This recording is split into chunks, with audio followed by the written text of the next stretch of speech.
Pariyaram medical college ആശുപത്രിയിലെ തീവ്രപരിചരണ വിഭാഗത്തിൽ നിന്നും മടങ്ങിയ മന്ത്രി വീണ ജോർജ് പത്തനംതിട്ടയിലെ വീട്ടിൽ തുടരുകയാണ്.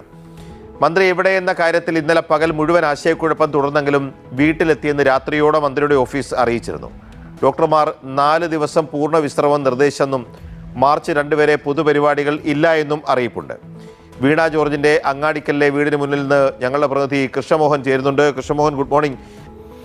നിലവിൽ എന്തായാലും പി ജി ഇന്നലെ രാത്രിയാണ് 8 മണിക്ക് ശേഷം മന്ത്രി ഇവിടെ അങ്ങാടിക്കലുള്ള മന്ത്രിയുടെ വീട്ടിലേക്ക് എത്തിയത്. ഇന്നലെ മുതൽ തന്നെ ഇവിടെ പോലീസിൻ്റെയൊക്കെ സുരക്ഷ ഉണ്ടായിരുന്നു. കാരണം മന്ത്രിയുമായി ബന്ധപ്പെട്ട് മാത്രമല്ല, ഈ സുരക്ഷാ ക്രമീകരണങ്ങളുമായി ബന്ധപ്പെട്ട പ്രതിപക്ഷത്തിൻ്റെ അടക്കം പ്രതിഷേധങ്ങൾ ഉണ്ടാകുമോ എന്ന ഒരു മുൻകരുതലുമായി ഭാഗമായി എന്തായാലും ഇതാണ് മന്ത്രിയുടെ അങ്ങാടിക്കലുള്ള വീട്ടിലേക്കുള്ള വഴി. ഈ വഴി ഇറങ്ങിച്ചെല്ലുന്നിടത്താണ് മന്ത്രിയുടെ വീടുള്ളത്. ഇവിടെയാണ് മന്ത്രി ഉള്ളത്.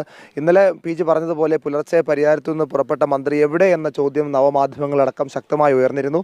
പ്രതിപക്ഷമടക്കം ഇത് ഉയർത്തുകയും ചെയ്തു. ഇടയ്ക്ക് പരിഹാസ രൂപേണ മന്ത്രിയെ കാണാനില്ല